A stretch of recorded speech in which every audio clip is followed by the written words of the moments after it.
Alabama.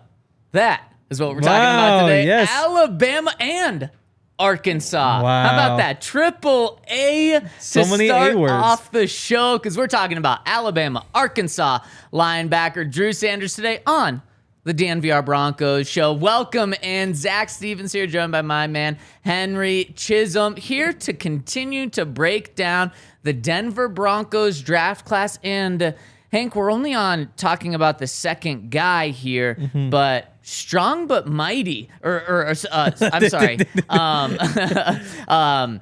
What would it be? Small but mighty. There we go. And I'm not talking about Drew Sanders. I'm talking about this Broncos draft class. 5 draft picks. The more I think about it, the more I like this class. And Drew Sanders may be the star of this class. And you know what? Let's just dive right in. I see you have your computer in front of you, and I see some Drew Sanders tape on there. Is that right? Yeah, so I went through the Alabama game and the BYU game last night, and then I still had this open. I was like, would you like to watch the game against Texas A&M? I was like, well, we're sitting here for a few minutes. We'll turn it on. And to be honest, I'm really happy I did, because I came away from those first couple games. Again, I chose Alabama because it's like, well, what happens when he's going up against like these big guys? And then I chose BYU because that's just such a weird system with the spread. And I thought you were going to say, going up against Alabama, what happens against these big guys? Going up against BYU, what happens against these small guys? I mean, there's some of that there too. But then Texas A&M is a nice middle ground. But I don't know. We've talked a lot about the strengths of Drew Sanders, and I'm sure we'll talk more about him. The most concerning part is I was come away wishing he has had a little bit more of something. Like, I wish he was a little bit better getting off of blocks in the run game. Like, that would be nice. I wish that he was just a step faster. And if he was just a step faster, then I think that there would be a bunch more plays that he'd be making. Or, you know, I wish that he was just a little bit bigger, because he does miss some tackles, more tackles than I had hoped to see. Again, I think that factors in a little bit with the taking on blocks too. So there are a bunch of those little things where it's like, oh, he's so close to being really good at this, but he just isn't quite there. And I think that's why maybe some people thought that he was a tweener, because you do kind of sit there and go, like, you can see the talent, but what exactly do you want him to do? And maybe that's just a tick up with the instincts or tick up with the technique will help with the block shedding or getting in position faster or something like that. And that'll solve everything, because he is super young and inexperienced. So not an ace of this draft class in your mind, at least right away. Yeah, I mean, I came into it thinking like, yeah, he's one of those guys, like, it could be first round, could be second round. Like, he's like number 32 on the board. What does that mean for him? But then after digging in a little bit deeper, it's like, oh, okay, I do see the holes, like where you want for him to improve. And I'm pretty sure he's still only 21, right? Yeah, he is young. He went to Alabama his first 2 years after high school, did not redshirt, played right away, and then went to Arkansas for 1 year and then came out. So he's only in college for 3 years. So he is 21. Wow, this is awful. I wonder how many times this has caught me. Wikipedia in like the preview says 22. I don't know. I guess if you round up, then everyone would just be a year older. Yeah, exactly. Unless it's your birthday. So he is 21 years old. He turned 21 at the end of December 31st. Maybe that's what's throwing it off. So then he is truly 21 years old. Definitely. And he's a guy, let's kind of take a step back and look at him, because he has an interesting journey, especially with what position he plays. But coming out of Texas, Mr. Football, I mean, that is where the best football players are in the country. He was the number 1 recruit coming out of the state of Texas, not as a linebacker, not as an inside linebacker, as all of football players. That's why he was a 5-star recruit, went to Alabama, played, like I said, his true freshman year at Alabama, mainly on special teams, had a little bit more of a role his sophomore year. But at Alabama, unless you are like absolutely all world, which Drew Sanders kind of was, but even you got to be even more so than that. You're going to have to kind of wait your time in order to get playing time. And he didn't want to wait. He wanted to do everything. He actually talked about it. He said, when I went to Arkansas, I wanted to be able to rush the passer as well. So you know what Arkansas said? a former #1 overall recruit who's played at Alabama, has done well, hasn't had any like issues, which makes him transfer. Yeah, we're gonna let him do whatever the hell he wants. And he certainly did that at Arkansas. He played inside, he played outside, he blitzed from the inside, and he had over 100 tackles in 1 year, 9.5 sacks, and 13.5 tackles for a loss. Henry, you couldn't envision better stats from a linebacker, whether you're talking about inside or outside, just as good as can be. And he said, I'm ready to take my talents to the next level. So after that monster year, he comes out in the draft. Some people viewed him as the #1 linebacker in the class, which is kind of crazy because Jack Campbell went in the first round. In fact, in the top 20 picks, of course, we've talked about Jack Campbell. People know who have listened to the show know about him. So some people thought he was even better than Jack Campbell. He falls to the Broncos at 67 and is going to be, according to Sean Payton, an inside backer. Yeah, I think that makes sense. And just a couple more details in there. He would have played at Alabama. And he was actually starting to get an opportunity with Bama in his last season, wound up with an injury, and that's when Dallas Turner, he got his opportunity and became like one of the best edge rushers in the country. So it's like, oh, that wasn't going to happen. And really quick, some people believe that Dallas Turner is going to be even better than Will Anderson. So in terms of like him getting jumped over by someone, it's not necessarily the worst person to get jumped over. Some people who believe that he's going to be better than the #3 overall pick in this year's draft. Yep, that's just the kind of thing that happens when you go to Bama and get hurt. Right. Like that is what it is. And then when he was at Arkansas, I think Saban even said after he left, like, yeah, that one was a real blow. We really wish he would stuck around. We think he would have been a starting inside backer for us and all that stuff. And then like I was just reading the blogs about it, and they're like, well, duh, he'd be a starting inside linebacker for any team in the country. Look at that man right now. Like, so of course, so don't worry too much about the transfer part. But yeah, I mean, it's the versatility, and it's every step of the way where, you know, in high school, when you have a really good defensive player, where do you put him? Just wherever you need him on that play. It's like, oh, it's third down. Are you having him rush the passer? Or are you having him sit at the sticks? It's like, oh, it's first down and they're heavy on this side. Put him on that side. He's going to go make the play. And so there wasn't much technique. And his coaches have even said, like, you know, once somebody figures out what to do with him and starts teaching him how to play football, he's going to be off and running. But again, he gets the athlete tag out of high school, best athlete in the country, which just means who knows what position he plays, but 5-star recruit, look at him. Again, bounced around. And I do wonder if some of that shows in his body just a little bit too. Because we talked about it a couple days ago, but he's been on like this crazy nutrition thing since like middle school where he just eats whatever. I don't know. It's like a science thing and how much he eats. And you can tell when you look at him. Like he's built really well. And I said before, like, you wish he was a little bit bigger. Yeah, he's like 230 something pounds. 240 something is nice for a linebacker. But I do think that maybe some of that nutritional stuff, it's kind of one size fits all. You know, it's here's what you do to eat healthy and build a bunch of muscles and be a really in good shape man. When you get into the Broncos facility with their nutritional people and their workout people, they might say, let's get those shoulders a little bit bigger.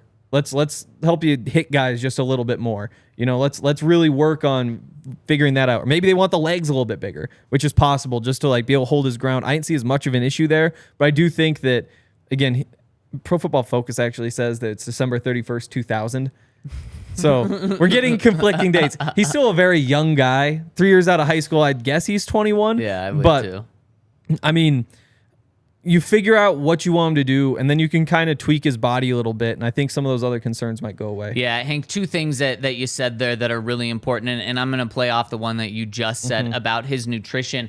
I think he is just going to be an absolutely disciplined guy that's going to do whatever is right for his body. And I think he's going to be able to tweak his body however you want him to do it. Because like you said, since middle school, he's been on this very strict nutritional diet. And so he comes into an NFL program. They're going to say, we're going to be able to keep you on that, but we're going to want you to add 10 pounds. And I do think that that's something he needs to do. Go from 6'4", 235 to 6'4", 245. I think he needs that, especially even when you watch it on tape. He looks like, man, he could just bulk up just a tiny bit more. And it's not like his game is built purely on speed, so that's going to slow him down and really hurt his game. So that's something where I think they love the makeup of him, not just physically, but what he can become physically as well. So I really like that point. I think that's very important on Drew Sanders. And the other thing is, you mentioned how he was an athlete coming out of high school. It's a weird tag that's given to high schoolers. It's kind of when maybe you haven't played a position long enough, or they think you can just play so many positions, they give you that tag of athlete instead of saying he's a safety, he's a linebacker, he's a defensive lineman. And why... One of the reasons, maybe the biggest reason why he was labeled an athlete, was because he played offense in middle school, freshman year, sophomore year. He didn't switch to the defensive side of the ball and really focus on the defensive side until his junior year of high school. And then 2 years later, he's the #1 recruit coming out of Texas. Why are you smiling? How do you get bigger shoulders? Or what do you eat to get bigger shoulders? Great question. That is a great question. The Broncos should probably know that. Yeah, what goes straight to your shoulders? I'm not really sure. But yeah, I mean, because right now he's just like, he's built like a puma or something, you know, where it's just kind of like long and kind of whatever. They need him to be built with like a lion. Like the big old shoulders are just like bang, just like hitting guys, you know? Yeah. So now it takes this turn of, where is he best suited to play? Because you probably want your body a little different depending on if you're inside, if you're outside. And one of the things, my biggest concern was Drew Sanders, was when they drafted him, there was just this question, what position is he going to be? Oh, you know what? He's going to be a tweener. He's going to be all over the place. And that's kind of what was going on between the moment the Broncos drafted him and 2 hours later when we talked to Sean Payton and George Payton. And I hated that. Because it's tough enough for a guy to make a jump to the NFL. It's tough enough when you don't have a position / you're asked to play multiple positions and learn multiple positions. But my ease, and then also Vance Joseph has had a tougher time, according to our guys who cover the Cardinals, has had a tougher time working with younger guys that are versatile and kind of getting them in one position. So I was nervous about that. But then, and same with Riley Moss, but then just right after the draft, we talked to Sean Payton, and he says without a question, he is going to play inside linebacker for us. So not only did I love that they're just going to stick him in one spot and have him do one thing, at least at first, to just let him get comfortable in the NFL one position, but also when you watch the tape, Henry, he's an inside linebacker, and the majority of his sacks are coming from inside blitzes, and you want to utilize that in the NFL. He did play edge some of the time, but that's not where you're like, wow, this guy's special. He doesn't have like an incredible burst. It's not like he has 5 moves in his arsenal. Now, you can move him around a little bit and have him play outside occasionally, but this guy's an inside linebacker. Yep, he is. I think you start by just looking at what he does best and then kind of working backwards. So just like, was he best at rushing the quarterback? Now, he can do it from the edge, he can do it from inside, but that's where you want him on the field. And would you rather have him come off the edge, or would you rather have him kind of sit back as a linebacker and then right before a snap kind of rush up, kind of change the look? I think that's, like you said, where he's at his best. And then now you kind of have that role for third downs. So you want him rushing the inside or potentially just causing the defense to be a little bit off balance by throwing in the fact that he could drop back in coverage. And so those are kind of the 2 spots where you want to see him really figure things out.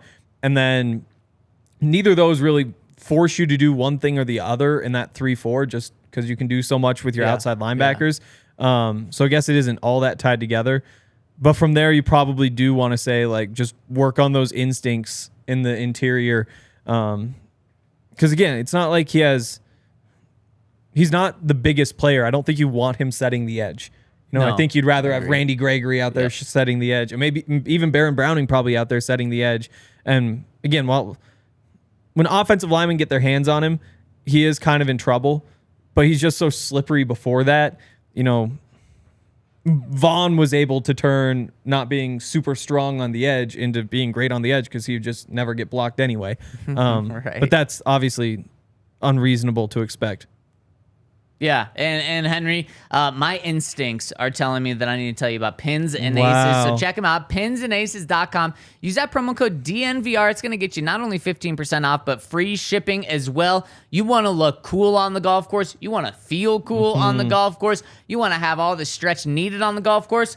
And you want all that off the golf course as well. This is stuff that you can wear on the course, but also off the course as well. They've got awesome things. Of course, they have like hundreds of different designs of polos that you can wear, but they also have some cool things for on the golf course. They've got beer sleeves that keep your beers cold. They have everything that you need for on the course. They also have some button downs as well. If you want to wear something off the course, they've got it all. So whether you want it for yourself or a gift, use that code DNVR over at pinsandaces.com and get 15% off plus free shipping. That's pinsandaces.com. It is the official golf brand of DNVR and All City. And just about the only thing that you could need for a day of golf that they don't have at Pins and Aces. Very true. Sunglasses. So head on over to our friends at Shady Rays.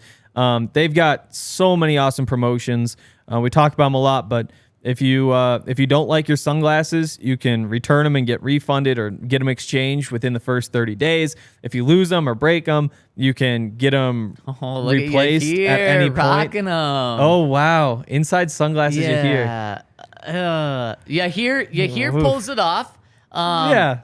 Are you an inside sunglasses type of guy? No. Yeah, I didn't think so. I am not either. It's tough. Because the whole point of the sunglasses, you want to be able to see better. You see worse inside. I also think, like, man, if you're wearing sunglasses inside, do you just think you're that cool? Yeah. And usually the answer is obvious. Because usually it's like, oh, there's Aaron Rodgers wearing his sunglasses inside. Yeah, he does think he's pretty cool. Yep. That's an Aaron Rodgers move. It totally is. Yep. Or a Yahir move. Damn, there's a quarterback who will not be named, otherwise the chat will go crazy, who I'm pretty sure was wearing them inside at the Met Gala a couple days ago. Was he rocking it? Who are you talking about? Get out here. So if you lose or break them, they will replace them. Get out of here. Yeah. They're awesome sunglasses. They donate a lot of money to help people, which is actually something that I didn't know until right this moment.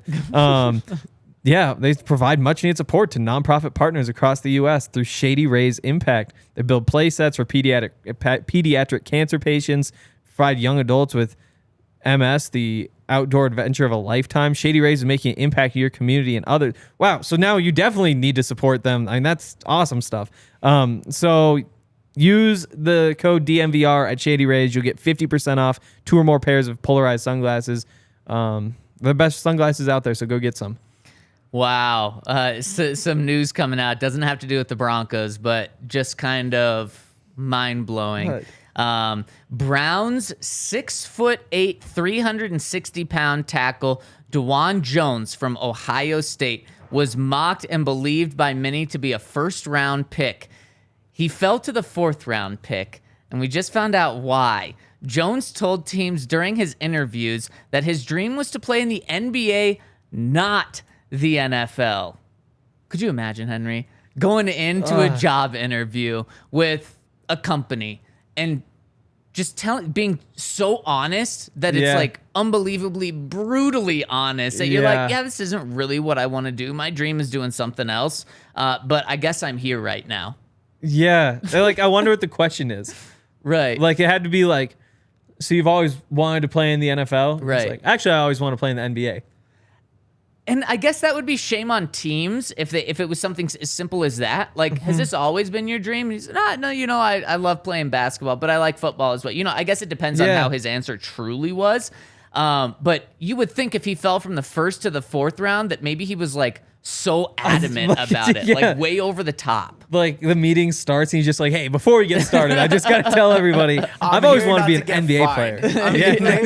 I'm here not to get fined. They put him on the board to test his knowledge of defensive schemes and stuff, and he's like, can we just put on some NBA 2-3 film? zone? Yeah. Right? Like, he was talking about the pick and roll and how you stop right. I mean, I'd have to think it'd be something that extreme. You would think. But or anyways, the teams are just taking it way too far. Yeah. Like that seems crazy. And that would be shame on that. Whatever it is, I think someone's pretty in the wrong here. Yes. Whether it was him going way overboard or the teams. What if it was the Browns just telling people, yeah, he wants to be in the NBA? That just could be don't true. do it. Maybe. Like, that could be true. 6'8", 259. Could you imagine that in the NBA? Wow. Or no, 359. I'm sorry, not 259. There we go. Yeah, there we go. Wow. That would be crazy. That would be insane. Man, he would be able to lock up Drew Sanders when he got his arms on him. I just don't know if he'd be able to get his arms on Drew Sanders. So let's just talk about more about his kind of fit, because one of the things that I think he is elite at, and the thing that just stood out to me the most on the tape, was his pursuit. When he decided to, when it was time for him to take off and go tackle someone, whether it was a quarterback in the backfield, whether it was a running back coming out in the middle of the tackles, or whether it was a receiver kind of catching a bubble screen or something, his pursuit is excellent. He has incredible closing time. He takes good angles, and when he gets there, he's able to bring these guys down. I was just so impressed with that. And to me, that is a great characteristic of an inside linebacker. Definitely. And, in going through all this stuff, I've spent a lot of time going back and watching Micah Parsons. Yeah. Just out of curiosity, because they're that same player where it's like the outside linebacker in like a 3-4, or you like the 4-3, like outside type guy where you're blitzing or dropping. And I don't know, I was just kind of curious if they could kind of do the same thing. And so there's those sorts of things where they really do line up, because again, it's just simple. And when you're talking about a guy who's inexperienced and might need to work on some details here and there, when it comes time to say, like, there's that guy, go tackle him, you don't need to spend a whole lot of time thinking about how to do that. Right. You just get to go run. Right. There is like, that was specifically what I was thinking, though, when I said, like, I wish he was just a step faster. Because if he was just a step faster, it'd be like that Micah Parsons, like, you actually get to the quarterback so fast that he doesn't even have time to throw the ball away. And you saw that occasionally. Like, I think the Bryce Young sack was kind of that way, where it's like he wanted to get rid of it. But that was more like he got his arms up, and so it was more technical than him just having the straight speed, where it's just like, oh my goodness, I can't believe he just got here so fast. Like, he is really, really good at that, but he is just a tick off from elite. Again, just having gone back and watching Micah Parsons. And that's, again, just my whole kind of grade on him is he's really, really good at that. He's really, really good at that. He's really good at that. What does really make him a special player? Maybe it is just the pass rush. Yeah, and maybe he's a really good version of Micah Parsons. If Exactly. Micah Parsons is elite, Yep. maybe Drew Sanders isn't great yet, but a really good version of Micah Parsons. Yeah. And maybe, honestly, because right when they drafted him, I wanted to think like, oh, the next Micah Parsons. And you watch, and there is a reason that he wasn't drafted in the first round. If you can find your next Micah Parsons, he's going in the top 5. He's Will Anderson. That's where his draft status is. But he's honestly an inside linebacker version of a really good Micah Parsons. And what I mean by that is Micah Parsons is so unbelievably good as a pass rusher. Then he's really good all over the field. But I mean, where he makes his money and what makes him so good is a pass rusher. I mean, he's like an elite pass rusher on top of just being able to be used all over the field. Drew Sanders is not an elite pass rusher that can be used in that way. He's a guy that's going to be a very good inside linebacker for the Broncos that I think can be used on the edge at sometimes. And man, you put him over Randy Gregory, and they're both coming off the edge. That could be very dangerous, especially because Drew Sanders knows how to work the inside in terms of getting around bigger guys and guards and centers, because when he blitzes from the inside, that's who he's going against. So he can do stunts and stuff. So I really like him there. But Henry, I think it's a good point that you're saying he's really good at so many things, but maybe not elite at everything. The one aspect we haven't talked about is coverage skills. He's not a guy that you're going to be like, okay, line up against Travis Kelce and you're good against, although no one is good at doing that, but he's a guy where he's really good playing in front of him. When he needs to turn around and cover someone, not a strong suit of his game. So you're not getting like a shutdown inside linebacker in coverage. Yeah, exactly. Really good crashing down across the field. Like, there's also stuff where just his physicality shows up. There'll be crossing routes or something, and there'll be like a shallow crosser, and within 5 yards of the line of scrimmage, you're allowed to hit him. Drew Sanders will just hit that guy. And so there's stuff like that where it's just like, oh, smart. That's a heads up play. But in terms of turning and running with guys, he's nothing special. I think maybe long term you expect him to be better at that than Josey was, but I don't probably think significantly so. The length, I guess, would probably matter more than the athleticism at that point. But again, you're talking about a guy with a 4.59 40-yard dash. It's solid, but that's not the kind of linebacker you say, oh, now this is the coverage chess piece where we can just nobody's going to know what's happening. On third downs when he's on the field, you really do want him to be rushing the passer. That's where, again, maybe not an elite pass rusher, elite production so far though, and so you ride with that and see if it holds up for some reason. So definitely a little bit limited. I think.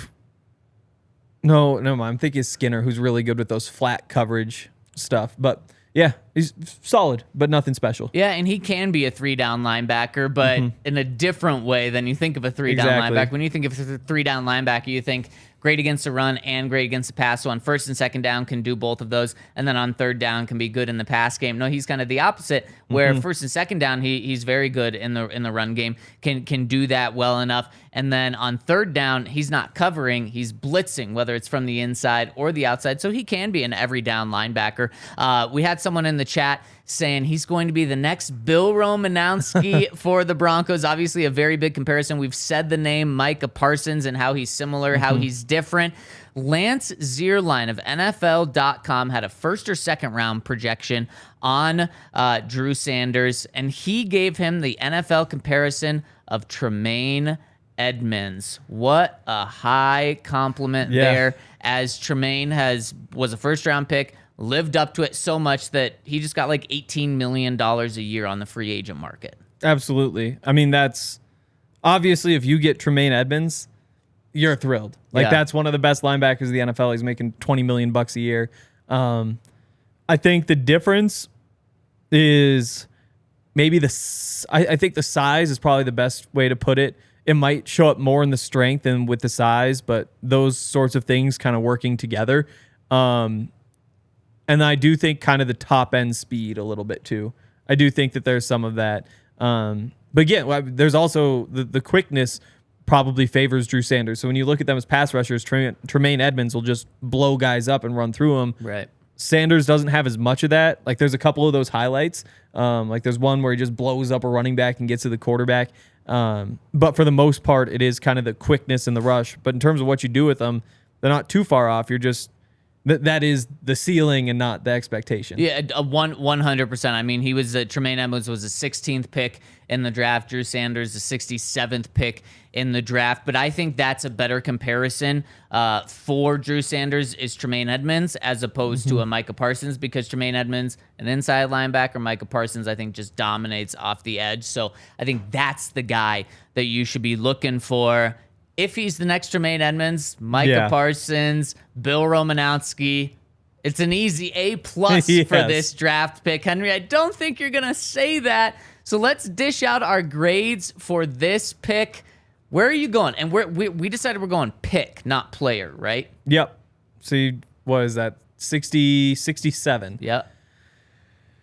Broncos really quick. Interestingly enough, traded when they moved up in order to get Marvin Mims. They were able to trade 68, not 67. It is interesting. Like, I wonder at what part of the negotiation that happened. Right. Was that the end when there's like, I just don't think that's enough. Like, can you throw something in? No. Well, just take 68 instead of 67. Like, right. Yeah. I don't know. Those conversations had to be so tricky. I'll give it a B+. I'll give it a B+. Okay. Yep, that's a really good athlete. I think in the third round, you can gamble a little bit. And I think that with all the traits that he has, and the reason you draft him is because of the highlights. You know, if you just watch the highlight tapes, you would say this is a first round pick for sure. You know, top 20 pick, 9.5 sacks, all these tackles. But then when you dig just a little bit deeper, you see like, oh, there are plays where he's a bit of a non-factor. There are plays where maybe the motor isn't quite where you want it to be on the backside of the play. You know, you look at the 19.6% missed tackles and say like that needs to change. That needs to change. I mean, Last year, you have Jonas Griffith at 12%, Randy Gregory at 8.3%, Jonathan Cooper at 9%, Josey Jewell 9.2%, Alex Singleton 6.5%. I mean, he's missing 3 times as many tackles as Alex Singleton. That's a crazy, crazy number. So you see the flaws, but you also know he's either 21 or 22, depending on where you look. And once they figure out what they want to do with him, they can make him the player they want him to be. Henry, my ears have been open to you. I've been listening to what you're saying, and you're kind of knocking my grade down a little bit here. I was going to go a straight A. I'm going to go A-, though. I still absolutely love this pick. Maybe instead of being over the moon, you brought me down to just loving this pick. I still really do like it. Drew Sanders, talented as can be, can do it all, can be your future linebacker for the next 5 to 7 years for the Broncos. And then you have guys like Alex Singleton next to him. Maybe you bring in a young guy after Alex's deal is done. But Drew Sanders can be your answer at inside linebacker. And I also think that he can be the playmaker that you need. Right now, Alex Singleton and Josey Jewell are very good linebackers. Playmakers, not necessarily, just like very good football players at what they do. Drew Sanders can take them to the next level, take that room to the next level to be that guy. And some people have said he's a little boom or bust of a potential.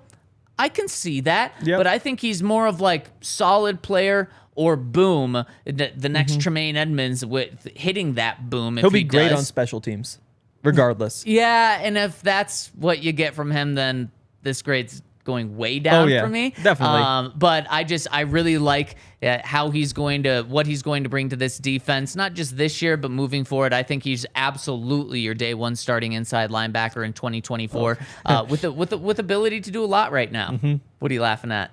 I thought you were going to say this year. Oh, I was like, he's absolutely your day one. I was like, I don't know. And Ryan is also going B+ here, if I didn't say that, following Hank there. So let's get into his role this year. Alex Singleton, Josey Jewell, easy day one starters at least a week ago. Let's see if that's changed. First, I got to tell you about our friends over at Illegal Pete's. It is definitely margarita season. There's no better place to get a margarita than over at Illegal Pete's. Not only affordable, but I mean, it's like 2 or 3 drinks in one drink, and you can't taste it. You see them pouring it, and you're like, that is all tequila. They top it off with a little bit of their delicious Marg Mix, and all it tastes like is the Marg Mix. They're dangerous in a great way, and you can also get them flavored in different ways. But if you're not into Margs, they've got an unreal beer deal where you get 5 beers in a bucket of their 16-ounce house beers for $15. Just ask for the house beer bucket. That's 5 beers, 16-ounce beers. So the tall boys, for $15, it doesn't get any better than that.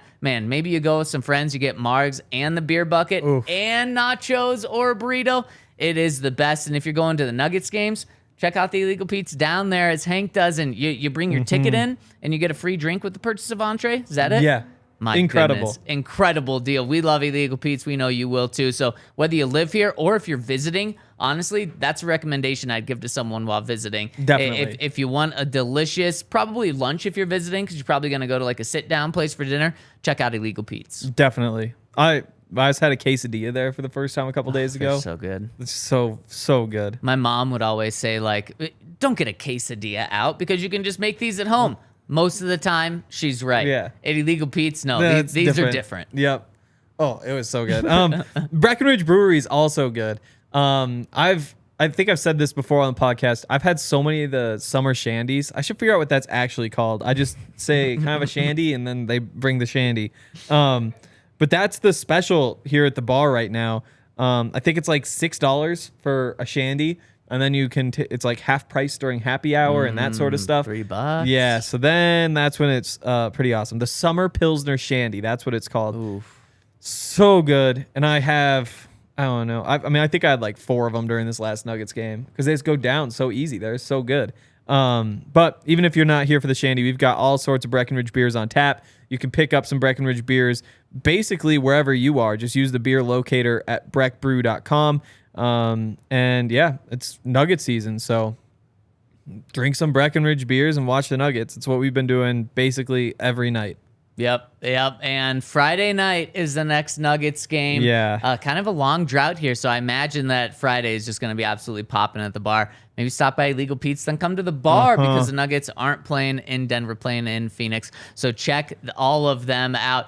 All right, Henry, who's the starting linebacker week 1 for the Broncos? It's Josey and Alex. I do think. I agree. The interesting thing, though, is that in a lot of ways, Drew Sanders is just like Alex Singleton. Like, they are very similar players in terms of what you'd expect from them in that 3-4. Now, the blitz ability is, I don't know. The blitz ability is better than Alex's. It's somewhere where I'm not going to say struggled, but that just was not a strength of his last year. Yeah. Josey's a really good blitzer. Alexander Johnson back in the day was a really good blitzer. Yep. And so you do have like that sort of mix. But even Josey, again, does it just a little bit differently. He's like the power blitzer instead of the finesse blitzer, which is what makes Drew Sanders so unique, is that he's like a finesse rusher at a spot where usually you're just kind of blowing guys up and going through there. So I think the dynamics of how they play is kind of interesting, but I do think it's pretty clearly those two starting. I mean, Drew Sanders is just not ready. Yeah, well, and it's those two.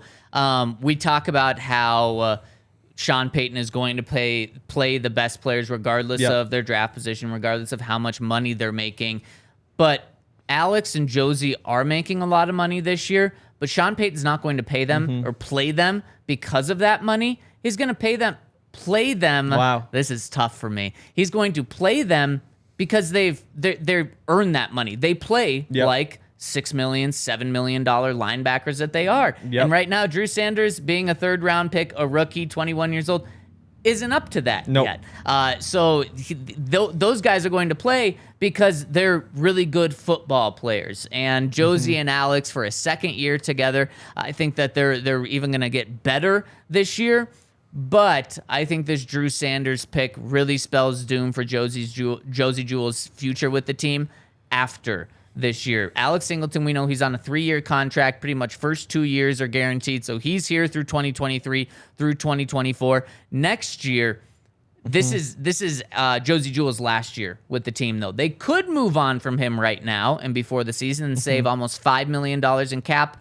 I don't think they're going to do that because he's a really good player. And so I think after this year, though, unless Drew Sanders is a pretty clear bust, I think they're going to move on from Josey after this year. And then so this year, the week 1 starting inside linebackers are Alex Singleton and Josey Jewell. In 2024, the week 1 starting linebackers pretty clearly, unless things go drastically wrong, is Alex Singleton and Drew Sanders, and we need to come up with a new Bash Bros nickname. Yeah, I think that's most likely. I'm backing down a little bit on Josey being gone. I'm like 60%, maybe 66%. Get that like 2/3. Okay.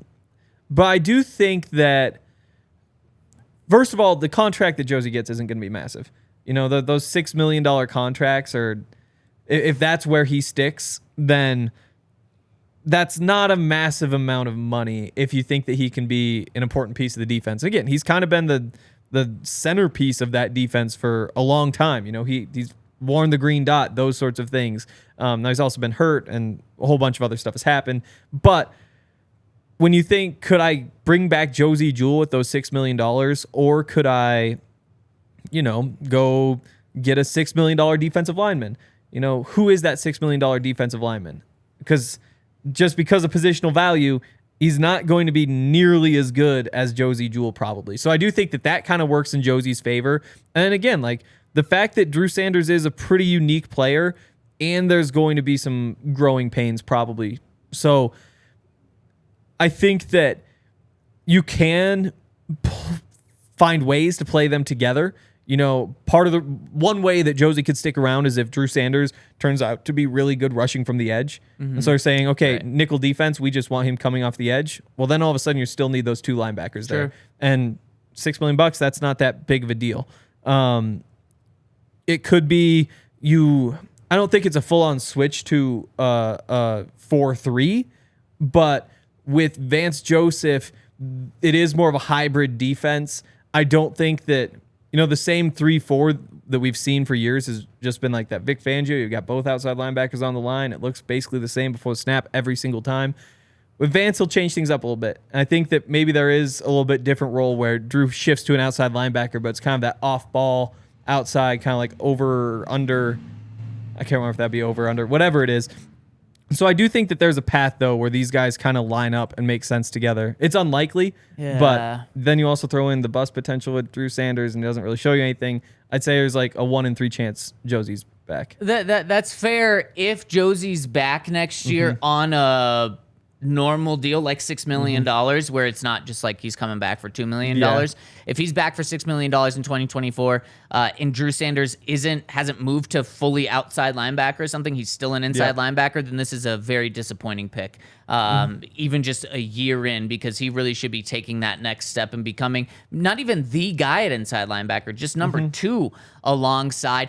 I don't think that's going to be the case. So I do think that Drew Sanders steps up and takes that role. But for this year, Henry, where do we see him fitting in? Because I do think that there is a role for him on this defense, despite not being a starter. Yeah. I mean, it's going to start with the pressure stuff. And, that's all through camp. He just needs to show that he can get to the quarterback. That's what's going to determine it, because there's just so many different guys. They can line up so many different ways. Like, I think there's a real chance week 1 they say, oh, we need somebody to rush from the interior. We'll take Josey over Drew Sanders. Like, because again, he's just so polished coming out. And again, like, it is worth noting, if you go back and watch like Josey Jewell's high school tape and Josey Jewell's college tape, Drew Sanders' college tape, and you say one of these guys is a day 1 starter, it's obviously Josey. Like, Josey's production and his instincts and all that stuff, like, he was the better football player pretty clearly, I think, over Drew Sanders. With Drew, it's just those traits. So the question for all this stuff is just going to be how quickly do those traits show up, and can he surpass Josey? Do they say, well, look at all these edge guys we have, let's just bring Jacob Martin inside? Or like maybe they say Drew Sanders, we want to see him come off the edge. Well, can he pass Baron Browning? Can he pass some of those guys? And there will be a rotation, but where does he kind of fit in that rotation? Is he in front of Nick Bonito? Again, you're probably using them in slightly different forms, but in some ways, they are just going to be looking to get those best pass rushers on the field. But I do think that that's where we see him first, is as a pass rusher, which isn't a hot take. He had 9.5 sacks last year. Right, and I think where we see him is kind of starting at inside linebacker on every play, and then creeping over to the edge right before the snap and kind of creating some issues for the offensive line of last-minute adjustments, or creeping toward the offensive line, or blitzing, or Vance Joseph can have some fun with this, because you put Josey and Drew Sanders at inside linebacker and blitz them both with Randy Gregory coming off the edge. I mean, that could be a fun thing to do. Also, what you could do is Drew Sanders at inside linebacker and then a big box safety, whether that's Kareem Jackson, whether it's J.L. Skinner, whether it's Caden Stearns. And then the defense doesn't really know what to expect. What's coming here? You can bring Drew Sanders in. You can do so many different things. So I think that the versatility that he brings from the inside linebacker position specifically, when I talk about versatility, I'm not talking about having him play all over the field, having him play multiple positions. I'm talking about what he can do as an inside linebacker. I think is really key. Someone's saying that J.L. Skinner is the new Steve Atwater. Man, bold, very bold. We're gonna be talking about JL later in the week. One thing we need to talk about right now is our friends over at Game Time. Go check them out if you want to head to the Nuggets game when they're back. If there even is a Game 5, Henry, you think there's going to be a Game 5? I'll just say no. No Game 5. There's no Game 5. I love it. The sweep is coming. You'll get a refund. You'll get a refund, but then you'll be able to use that on Game 1 of the Western Conference Finals. Win the Nuggets get there. So check them out over at Game Time. Use that code DNVR when you sign up in order to get $20 off your first ticket order. So it's going to make it that much more affordable to go to Nuggets games or go to any concerts you want. And this isn't just in Colorado, it's all across the country. So check them out. Download the Game Time app and use that code DNVR when you sign up to get $20 off. All right, Henry, any final thoughts on Drew Sanders? I think, whenever you draft somebody, the first thought is like, how soon can he get into the starting lineup? How soon can he unseat Alex and Josey? But I also think how they use Jonas Griffith will be interesting also. Now, there's a chance they don't see anything in him, whatever. That would be a surprise just because they don't have special teams players like you have Jonas Griffith right there. How could you not want him for special teams? But I mean, that's somebody who he was supposed to start in front of Alex Singleton last year, and he got off to a slow start. But having a couple bad games doesn't mean the rest of the season would have been bad if he hadn't hurt his shoulder. Now that set him back, but I do think that, some of these assignments, like what do they do in dime when they have one linebacker on the field, clear passing situation? Do they want Josey? Do they want Alex? Do they want Jonas, or do they want Drew? There's a strong case for Jonas there because I do think he is your best cover linebacker as of right now. I think it's probably unlikely. I think maybe that's where you see Drew also, and even there, like easy blitz situation, third downs, all that stuff. But I think that's kind of my final thought, is that this is kind of a 4-man race, and I think the first two are probably set in stone in terms of starting, but how the reps get split up and who sees the field. And because Damari Mathis didn't see the field week 1 or week 3. I'm pretty sure didn't see the field at all. And that's a 4th-round pick, not a 3rd-round pick. But, who's seeing the field? How much are they seeing the field? When are they seeing the field? I think a lot of it is really up in the air, including, is Josey or Alex on the field every single play? Or does one top out at 80 and one tops out at 65, So it's just a weird group right now, and they've got a lot to figure out. Yeah, I think that this pick is just awful for Jonas Griffith. I think that they kind of have moved on in their mind from him. Not necessarily that he's not going to make the team, but that potential to be that next guy, that next gem that you find that becomes a starter, that becomes someone that can have an impact on your team. I think they view him as like fighting for that 4th inside linebacker spot and also special teams, but I think this is really bad news. Just like yesterday, I don't think we mentioned KJ Hamler's name once when talking about Marvin Mims, and that's just because how KJ's just unfortunately so much on the back burner now that obviously the Marvin Mims pick is really bad for KJ Hamler, but unfortunately it's just so obvious that we don't even talk about. I kind of think that's how this Jonas Griffith, or how Drew Sanders' pick is for Jonas Griffith. But you mentioned injuries really quick.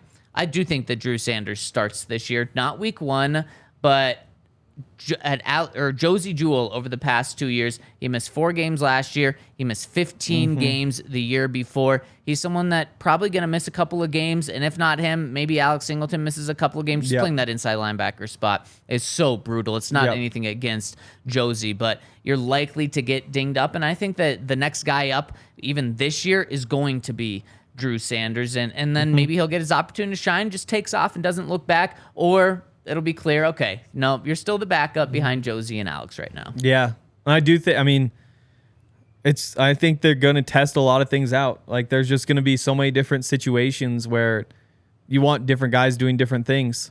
Like, I do think that Josey's their best linebacker, but he has his own limitations. And so how often do they pull him off the field because of those? I don't know. I'm really curious what they're going to do. And honestly, same thing with the receivers. KJ is another one where I think a lot like Jonas Griffith, if he makes the team, there's a role for him. Like, I do think that you'll see both those guys on offense and defense just because, and you have KJ Hamler there. Like, how could you not see what happens when you line up with KJ and Mims on the same side of the field? Like, that's just ridiculous speed over there. Now, it's probably out there for 4 or 5 plays, but there's a role for him if he can stay healthy and he can make his way onto the team, because he will be the best. He will be their 5th best receiver. I'm confident in that. But are they looking for special teams ability with that 5th spot and somebody who can? That's the thing, though, is those other guys don't really play either. That's why I think there's a super chat saying Marquez Callaway is better than Kendall Hinton, and I'm hitting that too soon.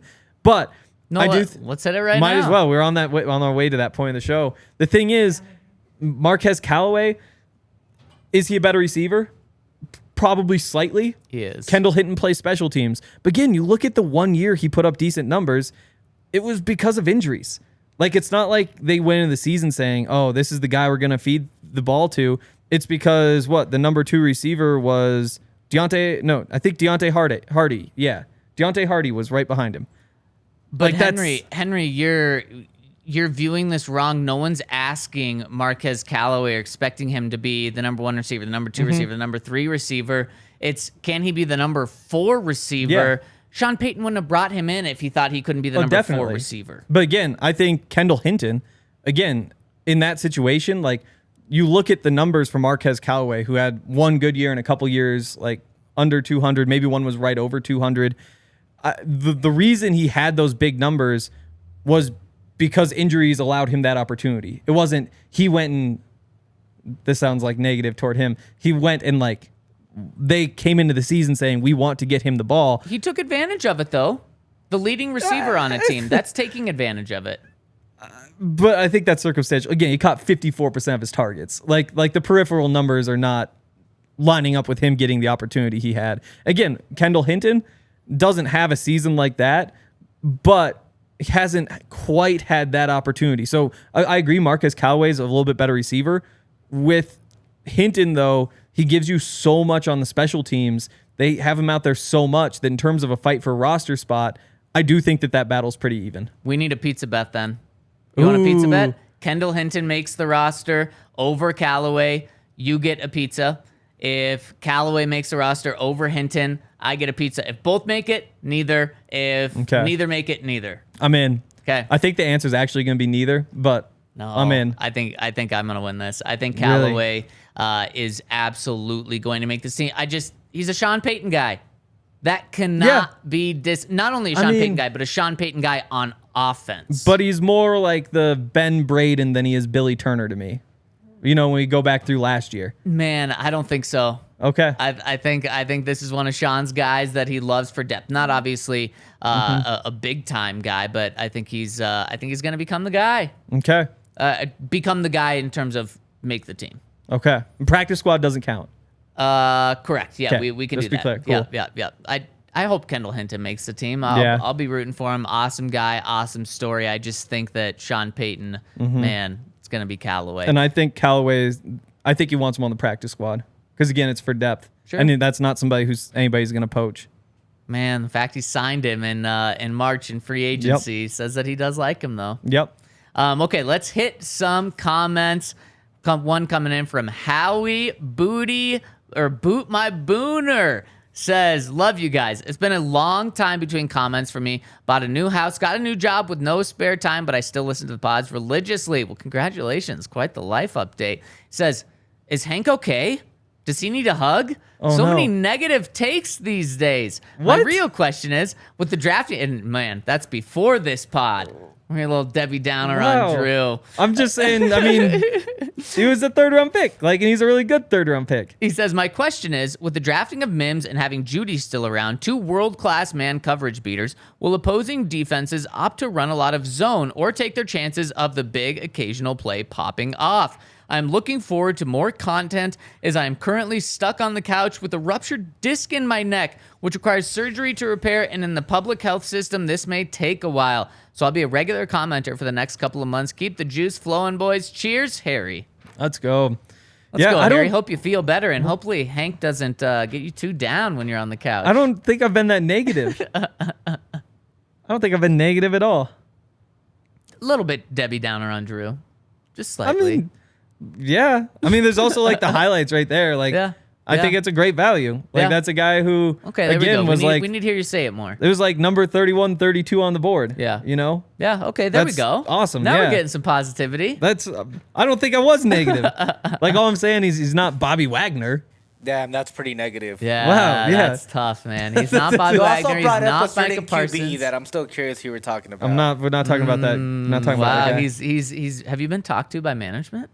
No, they said you have to keep the damn Chiefs out of your damn management's mouth? paying attention to this show? No, they actually pay quite a bit of attention. I don't think there's been things that I've said and done that they come up to me and they're like, "Did that happen?" or things like. So they do pay attention to you guys. Wow. Just so you know. You're being watched, Henry. Wow. You're being watched. Speaking of being watched, if management's listening, would you hit us with a thumbs up on YouTube? We'd really appreciate it. It would also help you, management, with our show. Our show doing well helps you, management. Or if you're not our management, we'd really appreciate the thumbs up. It really helps us on YouTube. It's free. Subscribe to our channel as well. And of course, if you're listening on the podcast side, hit us with a 5-star review. Subscribe to that. It really helps us, and we really appreciate it. Yep. Henry, another super chat from Big Tony comes in and says, Zach beat me to the pizza bet offer. I like that I've got Tony on my side I here. realized I really should have negotiated that to Marquez Callaway doesn't make the roster.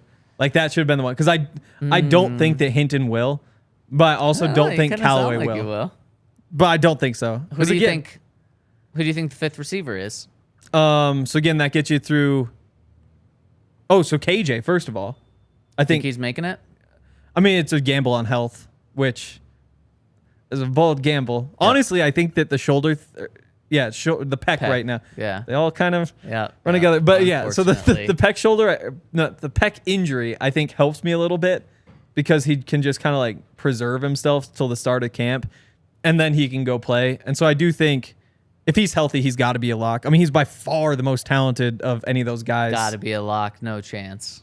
Yeah. No chance. Wait, no chance he's a lock or no chance he makes it? No chance he's a lock. No, really? There's certainly a chance he makes the team, but he's not a lock anymore. It's just the production on a per snap basis is crazy compared to basically the rest of the team. Best availability. Best ability is availability. I know. And he'd be available at that point. Again, like any of those other guys on the roster, nobody's picking them up. Nobody's claiming them off of waivers. You can push them all to the practice squad. You know, it's not something you really have to worry about. And so that's why I don't think they'd say, oh, we think you're going to get hurt, so we're going to roll with this guy. Because that guy can just keep his locker anyway. I think KJ's best shot of making the team this year is honestly on NFI, the non-football injury list, because he got hurt not at the facility. They can put it on NFI. Doesn't count against a roster spot. So kind of starting on the pup, can come back 6 weeks in. Unfortunately, I think that's where we're at with KJ. Yeah, I still think... Like, because you think the injury will linger? I just think that they're going to take it so slow with him, with the idea of, man, if he can eventually be back, that's great, but we're not counting on him anyway, so let's not just let him go just to let him go. My thought would be, if he had multiple years left on the contract, that would make sense. To me, especially with a new coach, you just, like, it's time to just be like, okay, are you going to play or not? Like, go out there and play, and if you're not going to play, like, we're done. Because, again, he's gone at the end of the year anyway. So preserving his health or anything long-term, like, it'd be a nice thing to do for him. That's just not the way things work when you've got 1 year on a contract.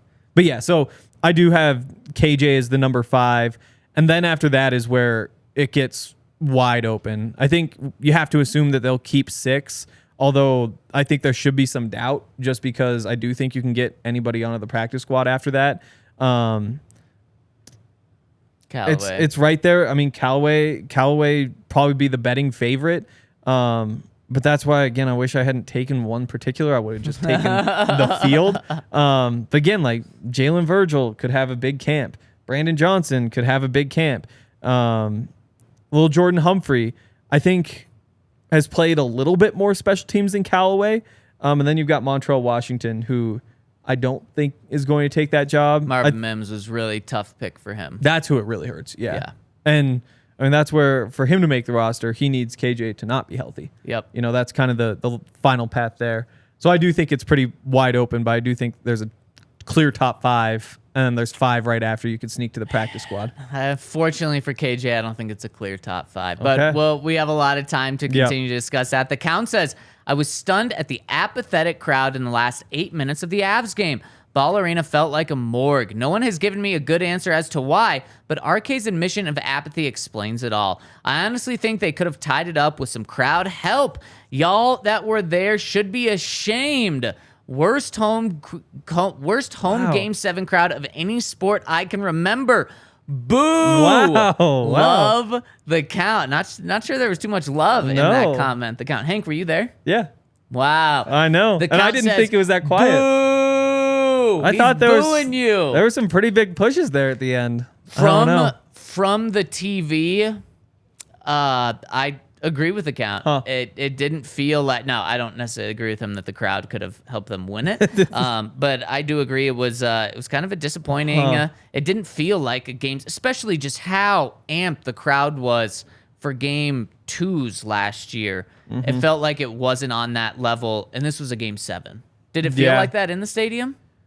I mean, I think the entire playoff. I mean, nobody has the same feeling about that team. Like, nobody was sitting there. That. Oh yeah, definitely hate it too. And honestly, man, any crowd that has Hank in it, it's not gonna help anybody. Wow. I don't think that's true. So I lost my voice before the game even started. That's because you went to Illegal Pete's and drank a little too much. Oh, I did. So it was the alcohol that caused him to not be as crazy and also lose his voice, so he couldn't be as loud. Wow. This doesn't. And This now is you're all trying to wrong. blame this on a partner, Illegal Pizza here? No, I'm blaming it on Hank for not being responsible. Wow. Yeah. Wow. I don't even think that was a spin job. I think that was just the truth right there. It's not the truth at all. Damn. Yeah, I mean, I don't know. Everybody. So did you feel like it was a crazy Game 7 crowd, or did you feel like it was maybe a little bit disappointing? It was normal. I mean, it wasn't like last year. But again, last year, you knew that last year every game was just a party. You're going up 4-0 in the first period, and then everybody's just like having the time of their life because they know they're 2 weeks away from winning a cup. Man, that's so disappointing because the Nuggets games this year have had that energy like the Avs had last year.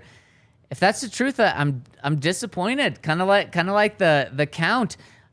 The Avs and Nuggets are good enough to win back-to-back championships, whether it's the Avs last year and this year, whether it's the Nuggets this year and next year. You shouldn't just be settling with one championship, especially in the playoffs. Man, I'm bummed to hear that. It's not the settling. It's just that they didn't have the juice. Like that team just wasn't. But then wasn't. he's saying that the crowd didn't have the juice. Did the crowd lose some key players?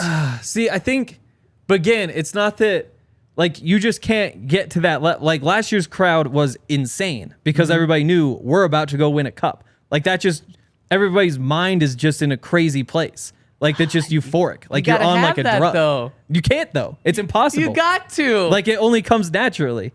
Like, you can't man. you can't fake that. I think what happens is you get too comfortable with winning one. I agree with Zach on this one because Really? Boston can do it. Boston had that same energy all the way through their runs. Yeah, but again, because their teams were always good. Exactly. And we got a team that should always be good. It should be, but it was not this year. And that's the thing. Like, you should still follow it like it's one of the top teams because it's still one of the top 2-3 teams in the league. But it's just a different vibe when you're... The Avs beat the Kraken if they have Nichushkin for the entire series. Yeah. So just because you lose a player doesn't mean that the crowd shouldn't be as amped for a Game 7 because you lost them midway through the series. But again, like, it was 10 out of 10 last night.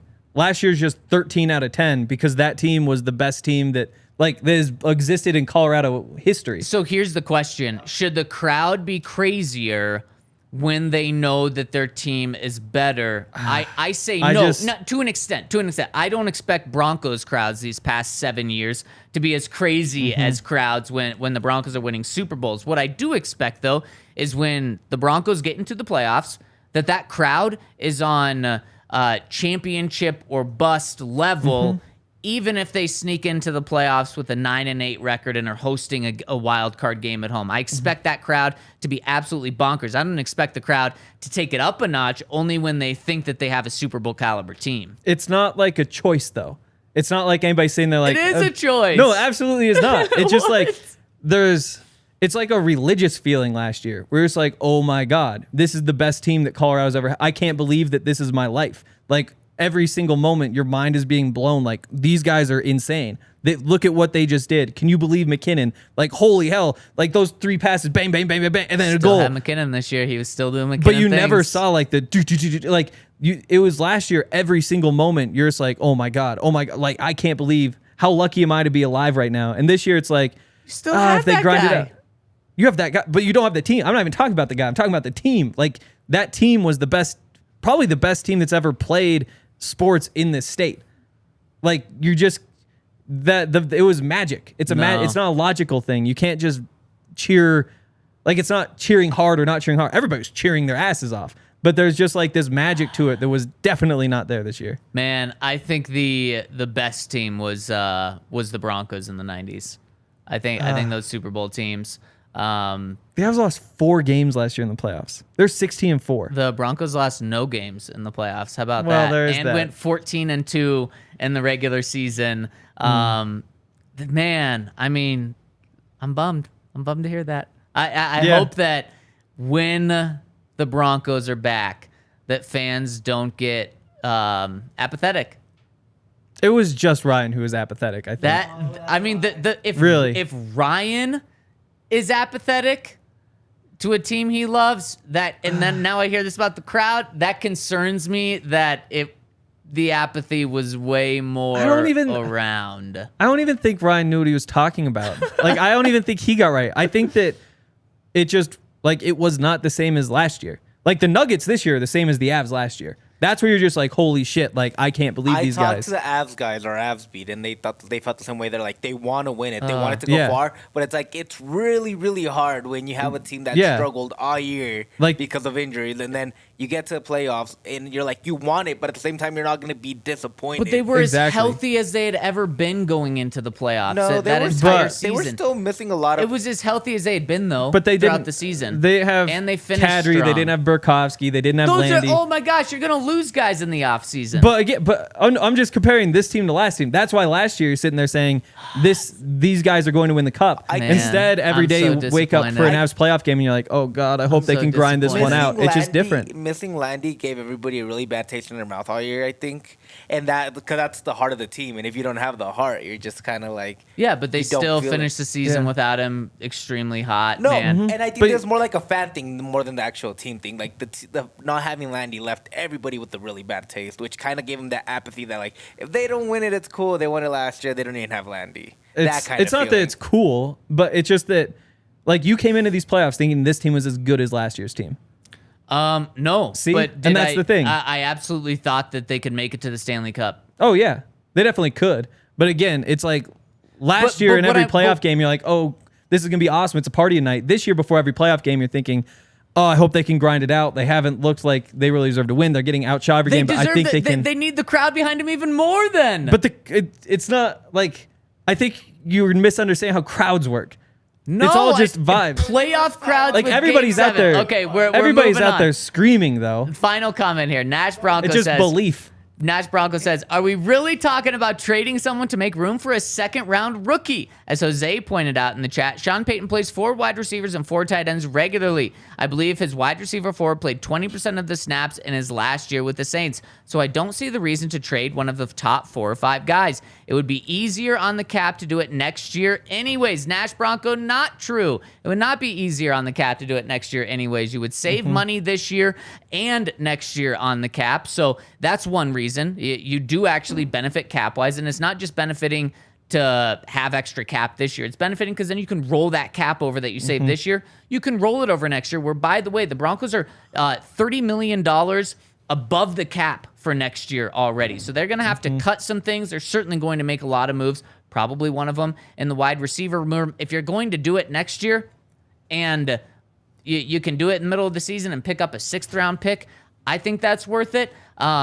And Marquez Callaway, if you're asking to play 20% of the snaps, Sean Payton is very, very comfortable with Marquez Callaway playing 20% of the snaps. So, unfortunately, Nash, I think your justification kind of helped me out there. You're not asking Marquez Callaway to play as a wide receiver 1 or wide receiver 2. You're asking him to play 20% of the snaps. And I also think he mentioned tight ends, Alberto and Greg Dulcich. I think if Alberto makes the team, he's going to be used pretty much purely as a massive wide receiver, whether it's inside, whether it's outside. Sean Payton's not going to mess around with, we're going to make you block, and until you can block, you're going to... No, that's not Sean Payton's way. So I think he's going to use all of these guys. Sean Payton's history has proven that he does not need 3 guys making $10 million. He doesn't need 3 big-time guys. I understand why, just, out of scared of injury and